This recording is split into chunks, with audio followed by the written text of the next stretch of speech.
د شیخ همدان سره دومره زیاتې پیسې دي که چیرې د دغه پیسو په شمیرلو 200 نفره بوخت سي نو د یوه کال په جریان کې به یې ختمي کړي. السلام علیکم ورحمت الله تعالی وبرکاته. د حسن ټي وي ویډیو ته ښه راغلاست. زه یم حافظ حسن او تاسې ګورئ حسن ټي وي. د دوبۍ د شاهي خاندان په وړاندې د کوچني مچني ټي وي او فلمونو اداکاران د مزدورانو څخه کم نه دي او د دې صرف یوه وجه ده او هغه وجه د پیسه. نن تاسو په دې خبرېږئ چې د دوبۍ د شاهي خاندان سره څومره پیسې دي. همیشه د اوبو په څیر د پیسو د مصرفولو سربیره بیا هم د دې خاندان پیسې ولې نه ختمیږي؟ په دې هر څه د پوهېدلو دپاره ضروري دي چې یو څه نظر د دوبۍ پر شهزاده باندې هم وکړو. د دوبۍ د شهزاده پوره نوم شیخ همدان بن محمد بن رشید المخدوم دی، لیکن ټوله دنیا دی د د انسټاګرام د نامه یعنی د فازا په نامه سره پیژني. د شیخ همدان سره دومره زیاتې پیسې دي که چیرې د دغه پیسو په شمیرلو 200 نفره بوخت سي نو د یوه کال په جریان کې به یې ختمي کړي. یو څه لږ نظر به د ده پر یوه شخصي کښتۍ باندې وکړو چې د 80 میلیونو ډالرو قیمت لري، کومې ته چې اسمرالډا هم ویل کیږي. په دې کښتۍ کې هغه سکون او آرام پیدا کیږي کوم چې شاید تر غټو لا په غټو 7 سټارونو هوټلونو کې نه وي. په دې عجیبه او شانداره کښتۍ کې صرف 24 اتاقونه د هغه کارمندانو دي چې د صفاکارۍ څخه نیولې تر بهترینو اشپزانو پورې کار کوي.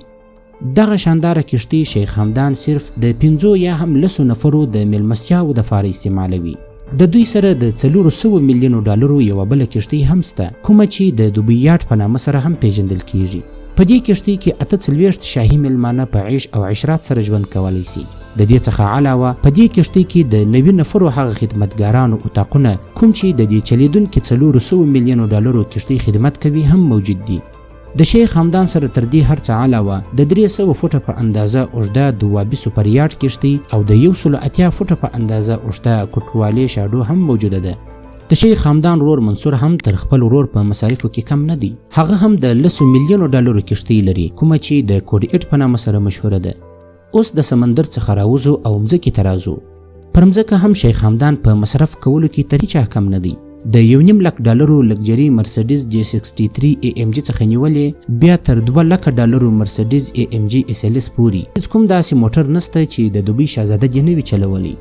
ویل کیږي داسې ممکنه نه ده چې تاسې شیخ همدان یا هم د هغه د وړونو څخه کوم یو تر دغو قیمت بهاو موټرانو څخه په کښتو موټرانو کې ووینئ.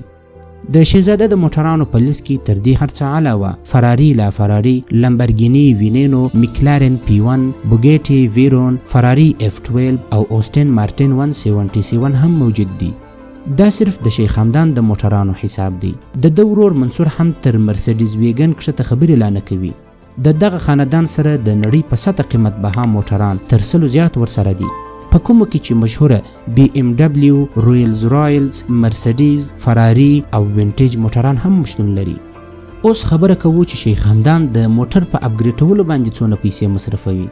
د دوی اپګریډ دا نه دی چې موټر ته لیدر سیټس کور ورواچوي یا هم فرنټ کیمرا ورواچوي، بلکې د دوی د اپګریډ مقصد وي پر موټر باندې د 24 ګریټو سرو زرو کوټینګ کول کوم چې تاسې پر سکرین باندې ګورئ. د سرو زرو د یو کوچني سیټ قیمت د 25 څخه تر 10 لکو پورې دی. د ټوله موټر بهرنۍ حصه د سرو زرو څخه د جوړښت قیمت اندازه تاسې خپله ولګوئ. او تاسې خبر یاست چې تر دې هر څه لا جالبه څه دي؟ د 28 لکه ډالرو اوښه. شیخ همدان ته په یوه ځای کې یوه ډېره ښایسته اوښه په نظر ورغله. شیخ همدان هم پر هغه ځای خپل کاروان ودروي او هغه اوښه یې تر خپل قیمت ډېره ګرانه رانیول چې د اوښې اصلي قیمت 4 لکه ډالر و. یو طرف ته د شیخ همدان بی انتهایی مصرفونه، لیکن بل طرف ته شیخ همدان نرم دله او زړهسوانده هم بلل سوی دی. یو شخص د خپل کینسر مریضي د علاج دپاره د شهزاده څخه کومک وغوښتی. شهزاده د خپل جیب څخه 10 کروڑه روپۍ ورکړي. د دې څخه علاوه شهزاده د دوبۍ د دماغي علاج روغتون د مفت علاج کولو دپاره 9 کروڑه روپۍ ورکړي دي. د شیخ همدان او د دوبۍ د شاهي خاندان د بې انتهایی مصارفو او زړهسواندۍ په اړه خپله رایه په کمنټ کې ضرور ولیکئ. د الله په امان. السلام علیکم.